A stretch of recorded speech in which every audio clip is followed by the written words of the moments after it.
ഞങ്ങൾ ഫ്രഷപ്പൊക്കെ ആയിട്ട് ഫുഡ് കഴിക്കാൻ വേണ്ടി ഇറങ്ങി. ലഞ്ചാണ് കഴിക്കാൻ പോകുന്നത്.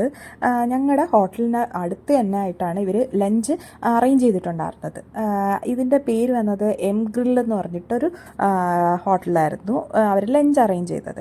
ഞങ്ങൾ അങ്ങോട്ട് നടക്കുമായിരുന്നു. അപ്പോൾ സൈഡിലുള്ള കടകളും കാര്യങ്ങളൊക്കെ നോക്കി കാരണം വന്നിറങ്ങിയ ഒരു എക്സൈറ്റ്മെൻ്റ് ഉണ്ടല്ലോ. പക്ഷേ വന്നത് കുറേ നോക്കിയപ്പോഴേക്കും നമുക്ക് കുറച്ചുകൂടെ വൃത്തിയുള്ള ഒരു ഇന്ത്യ കാണാൻ പറ്റിയ ഫീലായിരുന്നു. പിന്നെയാണ് ഞങ്ങൾ മനസ്സിലായത് അത് ലിറ്റിൽ ഇന്ത്യ എന്നാണ് ആക്ച്വലി ആ സ്ഥലത്തിൻ്റെ പേര് തന്നെ. കാരണം അതവിടെ കൂടുതൽ ഇന്ത്യൻസ് ആണ്. പിന്നെ ഫുൾ ജ്വല്ലറി ഷോപ്സും അല്ലാത്ത ഷോപ്സൊക്കെ ആയിരുന്നു. അങ്ങനെ ഞങ്ങളുടെ ഇതായിരുന്നു നമുക്ക് ഫുഡ് അറേഞ്ച് ചെയ്തിട്ടുണ്ടായിരുന്ന ഹോട്ടൽ. ഇവിടുത്തെ സെക്കൻഡ് ഫ്ലോറിൽ ഫുഡ് വന്ന് നോക്കിയപ്പോൾ ഭയങ്കര ഹാപ്പി. കാരണം എല്ലാം മലയാളി ഫുഡ്. കാരണം ഞങ്ങൾ തലേ ദിവസം ഫ്ലൈറ്റിൽ കയറിയപ്പോൾ തൊട്ട് അങ്ങനെ വലുതായിട്ട് ഫുഡൊന്നും കഴിച്ചിട്ടില്ലായിരുന്നു. ബ്രേക്ക്ഫാസ്റ്റ് ആയാലും അങ്ങനെ അടിപൊളിയായിരുന്നില്ല. പക്ഷേ ഇത് സെറ്റ്.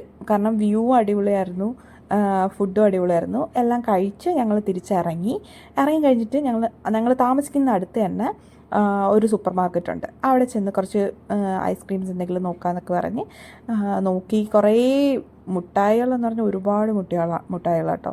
ഞങ്ങളിതിൽ ഏത് വാങ്ങിക്കണം എന്നുള്ള കൺഫ്യൂഷനിലായിരുന്നു. കാരണം എല്ലാം ഒരുപാട്, പിന്നെ ബൾക്കായിട്ടുള്ള വലിയ വലിയ പാക്കറ്റ്സ് ആയിരുന്നു. ഞങ്ങൾ വിചാരിച്ചു എന്തെടുക്കണം. അപ്പോഴേക്കും ഞങ്ങളുടെ ഡ്രൈവറിൻ്റെ കോൾ വന്നു. പുള്ളി പുറത്തുണ്ട്, ചെല്ലാൻ പറഞ്ഞുകൊണ്ട് ഞങ്ങളങ്ങനെ ഇറങ്ങി.